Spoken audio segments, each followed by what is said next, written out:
What's up YouTube, Dale here from Zephyr, and today I'm bringing you another update thanks to support from Rage of the Abyss, and this time it is Goblin Bikers. So we already know that these are going to get even more support, and the new support they get is just absolutely incredible.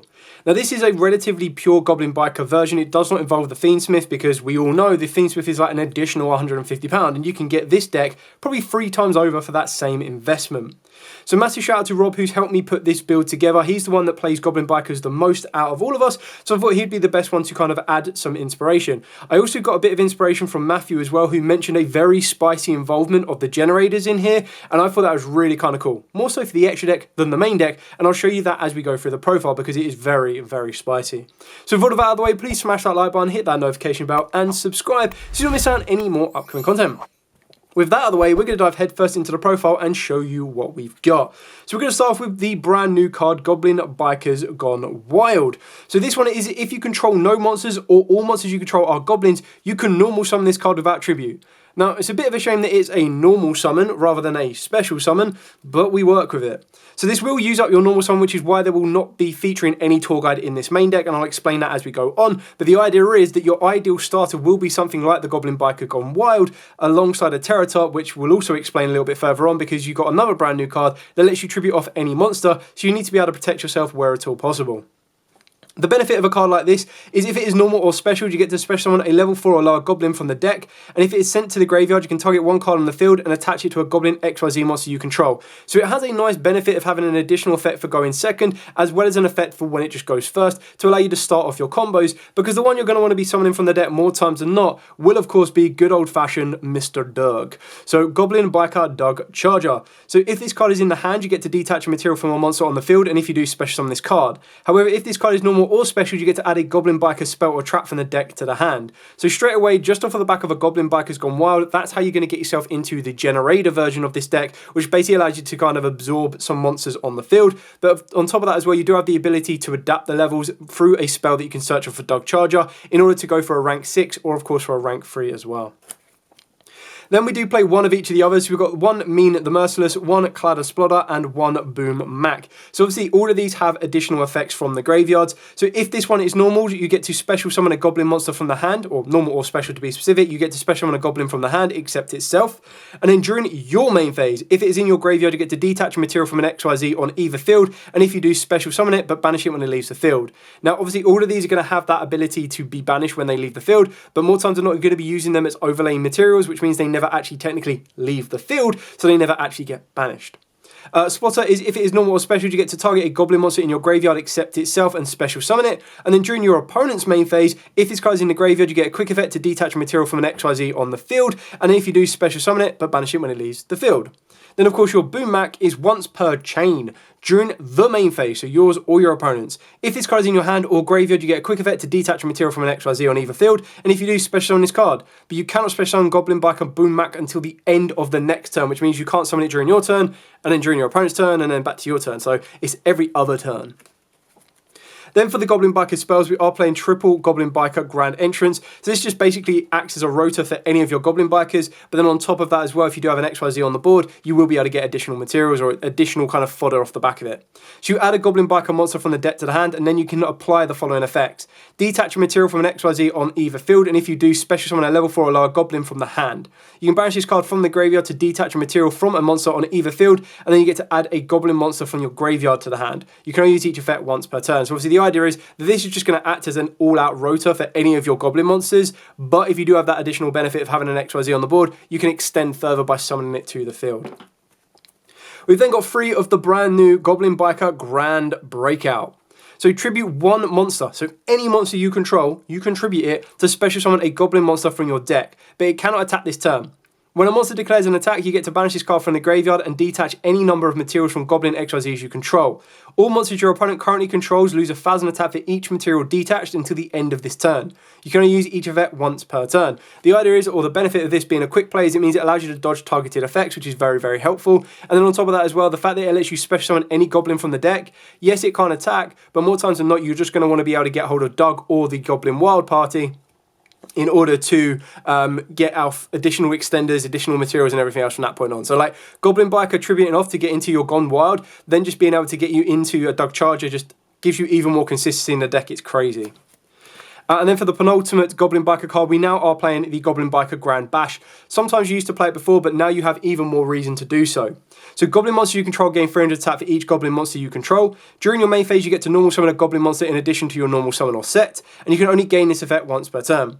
You can target 2 Goblin monsters you control and then activate one of the effects. Make the levels of one of those monsters become the current level of the other. So with the brand new Gone Wild, it means you can start easily at accessing rank 6s, or you can turn the Gone Wild into a rank 3 to get you into your Gabunga and then go off from there.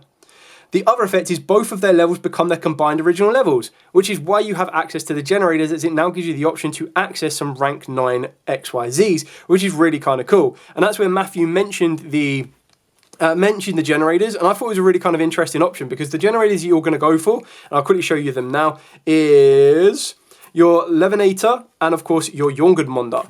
So the Levitating basically gives you the ability, you can only control one of it, which is the same of all generators, but monsters your opponent controls lose 1,000 attack and defense, which is really, really good because your Goblin monsters aren't incredibly strong. Just being able to make them weaker really does help. You then get a quick effect to tribute this XYZ summon card to special summon one non-fairy generator XYZ from your extra deck, and then you get to attach cards from any field and or graveyards to that special summon monster as materials, up to the number of materials this card had. So technically you'll be able to attach 2 materials, so you basically just get to absorb 2 cards. On top of that, that then brings you out your Jormungandr, the generator boss of eternity. So this one, again, you can only control one of it, but this card's original attack becomes 1,000 times the number of materials. It then has a quick effect to detach a material from this card. Each player draws a card, and then each player that drew attaches 1 card from their hand or field to this card as material. So you're basically just going to be able to plus 1,000 attack every single time you use this. But the idea is, if you're going to do it during your opponent's turn or during your turn, you're going to make this into a mini fat stack boss monster. And obviously, off the back of absorbing 2 with your generator boss of shadows, you're going to be able to absorb even more off the back of the boss of eternity, and it's just kind of a nice aggressive option you can put in the deck. If you don't want to be playing these cards, then you can very easily take them out. What I've kind of subbed these out for is the Utopic engine alongside the Ghost Trick engine as well, but that comes down to personal preference. I'll show you the cards you can sub out for the engine, or of course you can go for an IP Masquerena into SP, but I felt that those 2 cards are a lot cheaper than an SP IP. And then the final Goblin Biker card we are using is the brand new Goblin Biker Grand Crisis. It's a continuous trap card that allows you to target a Goblin monster you control and 1 monster your opponent controls, or you target a Goblin monster in your graveyard and 1 monster in your opponent's graveyard to banish both of those monsters. You can send this face-up card from the spell and trap zone to the graveyard to target 5 specifically of your banished Goblin monsters with different names, and then special summon them. You can only use 1 Goblin Biker Grand Crisis per turn. So the idea is that once you've banished them all materials, now the Goblins you're going to have access to will be something like Goblin Crazy Beast, you'll have your big Gabunga, you'll also be able to have all of your normal Goblins that you would have anyway, but keeping in mind you don't really want to be banishing some of the ones that are going to be able to float back unless you're going for an all-out aggressive option, but it really depends on what you've got access to. The idea is you still have that ability, even if your opponent kind of like clears the board and leaves you with this card on the board. If you've got a Goblin that can come back from the graveyard, as long as they can bring themselves back or constantly keep getting back to the board, let's say your opponent's playing XYZs, for example, you bring them back to the board and then you've got the ability to go, cool, banish, banish, and then you just work your way through it. You don't have to play it, you can cut it out completely. We're not playing Call by the Grave in here, so that's a very easy substitute. And then moving on to the engine that will help support this deck in general, we've got triple Speedroid Teratop. Now, this will clash with the Gone Wild Goblin, because the Gone Wild Goblin specifically requires you to have no other monsters or no monsters except Goblins. So what it will really force you to do is it means your Teratop engine with the Tuck and Tomborg, rather than going into something initially like your Bamboozling Gossip Shadow, is it will actually force you to kind of go into your Goblin Big Gabunga. But the idea is you just have even more consistency to save your normal summon in order to do that. And then when you do get to your Big Gabunga, you can then also, on top of that, normal summon down your Goblin Bikers Gone Wild. This will then get you access to go into your generators, so you're basically adding a Big Gabunga to that. And then remember that Big Gabunga has that ability to absorb materials or absorb monsters as materials as well, which is really kind of cool. We've then got the 1 Psychic Tracker, the 1 Psychic Wielder, and the 1 Virtual World Himi Nyan. The idea behind these are all E-Tele targets, but Nyan also gives you the ability that if you normal or special a level 3, and this card is in the graveyard, you get to bring it back, which is really kind of cool, because it just allows it to come back as a tuner if you need it to. But the idea is you get to special summon it, and it just gives you another free level 3 monster that can help you get into your rank materials, which is the exact same for Tracker and Wielder as well. As long as you control level 3, if they get negated or stopped, you just get to summon them down. Speaking of, we do play triple E-Tele to get to these. We've got the one reinforcement of the army to get to your big Gabunga, and then of course we do play the one full armoured XYZ, as we are playing that package in the extra deck as well. Now you will see when we do look at the extra deck that it is 15 XYZ cards, but these are all mini engines amongst themselves. So obviously you have the full armoured XYZ engine, you'll have the generator engine. If you do go down the Ghost Trick engine, you have that one. You've got the Utopic Draco engine as well. So there are loads of little engines that you can sub in, sub out, depending on your playstyle. And then at the end of that, you can also sub some of those out and go for down a link kind of route, which will allow you to go into IPs and SPs and everything else in between.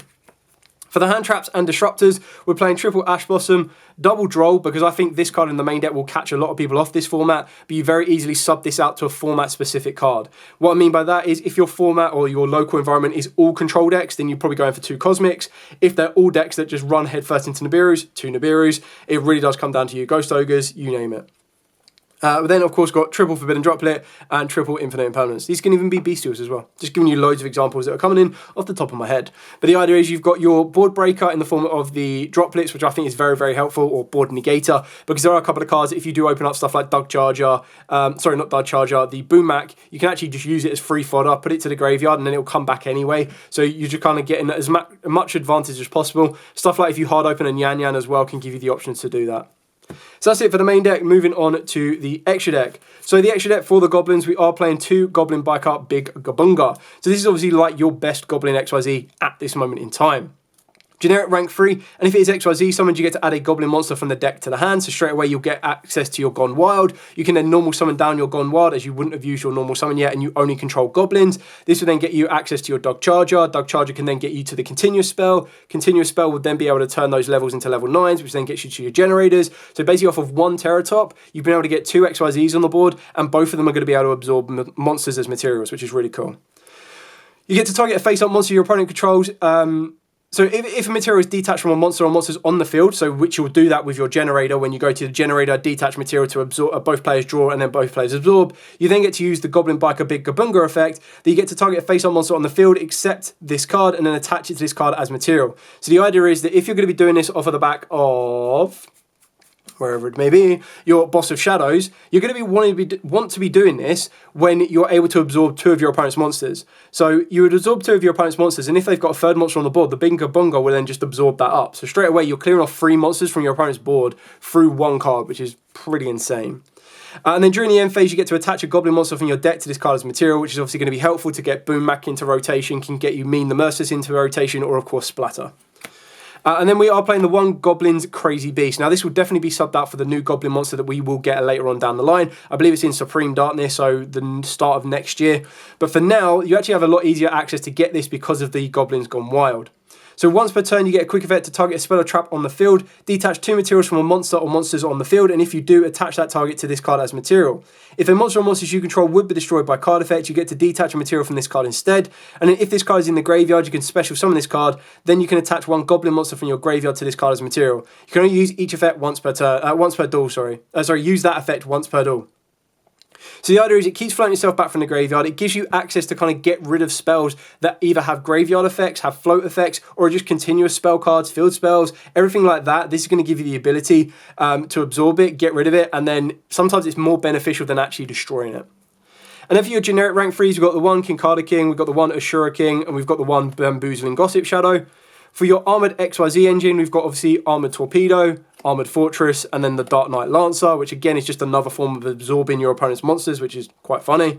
And then the other generic rank 3s we are playing is, of course, the Phantom Knights of Breaksword and the Levianeer, the Sea Dragon. So again, these can very easily be subbed out for generic link monsters. You can look at the Illusion Hat Trick Rabbit if you want to. You can also look into IP and SP. So the idea is that when you're going to be banishing loads of stuff because you're playing the trap card, you actually have Levianeer will allow you to bring them back. And if you're able to banish a Dug Charger and then bring back a Dug Charger, you're going to be in a good position. And then, of course, all of these are rank 3, so you're going to rank that on top to go into a Downed and then go into Zeus. If you are playing the Ghost Trick version, you won't need to worry about Downed because you're going to be able to do that anyway, because the idea is you'll be able to go, you go into Alucard. Alucard can then rank up into your Ghost Trick Mischief Angel, and then it's up to you whether you go down the Utopic Draco route because you have the ability to detach and then summon out, revive back the Alucard. Brain went a little bit blank there. Bring back the Alucard and then rank that on top onto another one, and then you put both of those together for the F-Zero, and then you go into Yugioh Future. And the last two cards, of course, are the two generator cards. You don't have to play these. I just thought it was very, very spicy. And I was like, yo, I haven't seen anyone talk about this, anyone do this.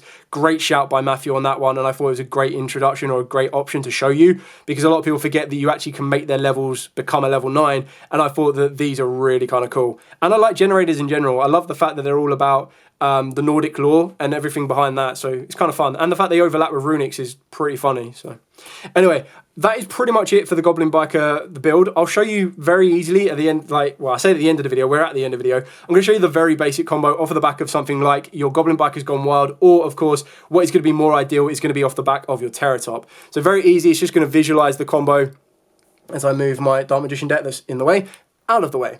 So let's just say you start off with Terratop in your hand, so you're going to special summon down Terratop, you're going to do the exact same thing, you saved all of your normal summon and everything you need to. It's going to get you into Tuck and Tonborg, you're going to overlay both of these, you're going to go into Big Gabunga. Of course, this is not going to protect you from Nibiru, but if your opponent's playing Nibiru, then what you would decide to do is you'd overlay both of these, and you'd go into the Gossip Shadow, but you'd only do that if you have an extender. Anyway, you get into your Big Gabunga. This will then allow you to add a Goblin monster from the deck to the hand. So you're going to want to go for your Goblin Biker. You're going to summon down the Gone Wild. Gone Wild's effect is going to trigger, which will allow you to special summon a Goblin from the deck. The one you're going to want to go for will be your Dog Charger. Dog Charger's effect will be able to be triggered, and this will allow you to grab your Grand Bash. So you're going to be able to activate the Grand Bash. Now keep in mind, Goblin monsters you control gain 300 attack for each Goblin monster you control, but unfortunately we're not going to be controlling these anymore, so it'll just be a base of 2400. But the idea is you'll be able to use Grand Bash's effect, make these both level 9s, you're going to overlay both of these, you're going to go into your first generator, being the Boss of Shadows, and then your opponent's instantly going to be like, what the hell is that card doing in here? And you're going to like, don't worry about it, it's okay. And then you'll go to the end phase, your Big Gabunga will trigger the effect, you're going to put a Goblin Biker from the deck to it as material, so you're probably better off going for your Boom Mac, just because that's the one that can come back during either player's turn. And then during your opponent's turn, what's going to happen is, you'll instantly be able to let them produce monsters on the board. So let's say they go, okay, normal summon a monster, special summon a monster. If they put a card in the graveyard, you can do it early doors. You don't need to let them get into a link monster, but let's say they're going to try and go down the Fiendsmith route. They've put 2 monsters on the board. You go, okay, cool. We'll activate the generator. We'll tribute this with 2 materials on it. This will then let us get into Yugioh. Yugioh, you resolve the Boss of Shadows effect, which will absorb these 2 monsters on the field, or you absorb 1 monster on the field and 1 from your opponent's graveyard. And then you get to go, cool, Big Gabunga's effect will allow me to absorb this. And then, of course, you've also got Generator's ability to... you have to do Generator's ability first. So detach a material from this. Both players would draw a card. And then you would put a card under your Yugioh. Your opponent would then give a card to your Yugioh, and then you'd be able to go Big Gabunga to take this one. So you've basically absorbed up both their monsters, and you would have absorbed 1 from the graveyard. It really is. You kind of wait for the right situation, but the other is that's all come off of 1 card. So you still have 4 more cards to play with that can be additional hand traps, there could be additional extenders. You could add more to this end board if you needed to. It really does give you a couple of different options. Now that's just something a little bit spicy to show you, but you don't have to go down that route. I just find it quite interesting to use the generators in this deck. So yeah, something I don't expect people to see, and I think straight away people will be like, what the hell is that card doing here? And you're like, don't worry, I'll show you soon. So yeah, that is it for the Goblin Biker profile. Like I said, massive shout out to Matthew for the inspiration on the generators. Massive shout out to Rob for the overall kind of help with the list as well, just to kind of see what cards would work, and then you adapt it to your environment on top of that. Anyway, thank you so much for watching. If you do have any questions at all, by all means, comments down below. I'll be more than happy to answer them for you. But for now, as absolutely always, stay safe, and of course, happy dueling.